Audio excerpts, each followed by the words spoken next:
Okay, so somebody in the comments was questioning my claim of my body rejecting HIV twice, which is valid. That is a wild statement. Even knowing my life, that is a wild thing to have happen, but it has. So, story time. We're going to talk about those two instances, which I believe that I've spoken before, but people forget. So, when I married in 2004, I was 19, and the person that I married was somebody that I didn't really know. See, they had lied to me about every single aspect of their existence, everything. And in the years that we were together, they were on drugs that I didn't know about. They were with people that I didn't know about. About a month before I left them, I was at home and a woman knocked on the door. And she told me that she had been sleeping with my husband and that she had just been diagnosed with HIV and she was letting all of her partners know. When they got home, I told them about that and there was a big fight. They insisted that they had never slept with this woman, did not know who I was talking about, not possible. No, I'm a liar. I'm crazy. I'm making things up. I was having blackouts at the time. I was having delusions. So we both just assumed I hallucinated this woman to give myself a reason to be mad at him. About a month later, I came home and found them in bed with another woman, and they were both naked. They tried to say they were naked because it was hot. I'm an adult woman, so I left. And about 6 months after that, they informed me that they had been diagnosed with HIV. They were selling their blood and received a letter in the mail that they could no longer do that because of the diagnosis. They don't know where it came from. They don't know who gave it to them, who they might have given it to. They don't know. It's very, very possible that the woman that I might have imagined wasn't imaginary.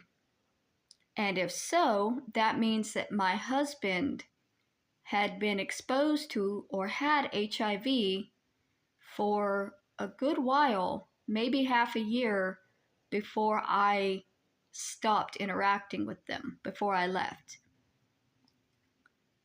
And I know that they're not lying about that diagnosis because we were friends. And I used to take them to the Rainbow Clinic. And they were on medication. Their diagnosis was valid. I've been tested. I have not come up positive. That's not in my system. And they say that it can lie dormant in your system for 10 years. The threshold from my first spouse is past the 10 years now. But the second time is still a possibility. In 2017, I dated a man who had HIV, and he forced himself on me one night while he was drunk. And he took me to the emergency room, and they started me on a medication prep. And they said that if you start taking this medication within 72 hours of contact with the virus, it can eradicate it from your system. But you have to take the full course, I think it was like a month's worth of medication. This man left me for another woman a couple of days after this incident. And I stopped taking the medication because I decided that I wanted to die. I know for a fact that this man did have HIV. I spoke to doctors. I it was very clear. He was on medication. They put me on the medication. This man was diagnosed and had HIV and had unprotected sex with me in 2017. And I have been tested repeatedly since then, and it has been coming back negative. So once you're first tested for that, it is automatically put into your lab work. I noticed that the last lab work they gave me, they tested me for it. It was one of the many things that they were testing me for. Because I was tested for it here in California, every time they do my lab work here in California, they're going to be testing me to make sure that I'm still coming up negative. So as of last month, when these last tests came back, I am still negative. Now, this happened in 2017, so the 10-year threshold isn't going to be passed until 2027, but it's 2 years. And it doesn't seem likely that that's what the problem is, since I am coming up negative on all the tests. So when I say that my body has rejected HIV twice, it's because I have been in contact with the virus twice in my life and did not get sick for some reason. I don't know why. And it's still, again, the last was in 2017. It's a 10-year threshold. There's still 2 years before I'm 100% clear. But if that was what was making me sick, it would have been found. Like, it's not going to be killing me and be unfindable in my system. If it's there, it's there. If it's dormant, it's not doing anything. It's not making me sick. So that's that situation.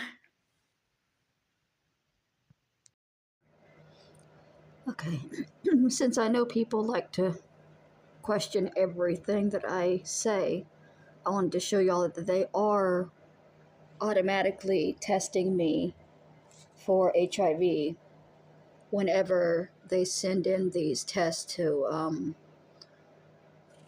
the assessment plan orders. This is what they were sending my blood to be tested for. And this most recent test happened. It didn't happen on the 2nd because this is the time I went in and I had the low blood pressure, but it happened a week later, and I've already gotten those results, and everything was clear except that the iron was low. And so obviously, if it had come back and said that I was HIV positive, that would have been, they would have said something. So if y'all are wondering how I know that they are testing it automatically every single time, it's because I have this paperwork right here that is saying what is being tested.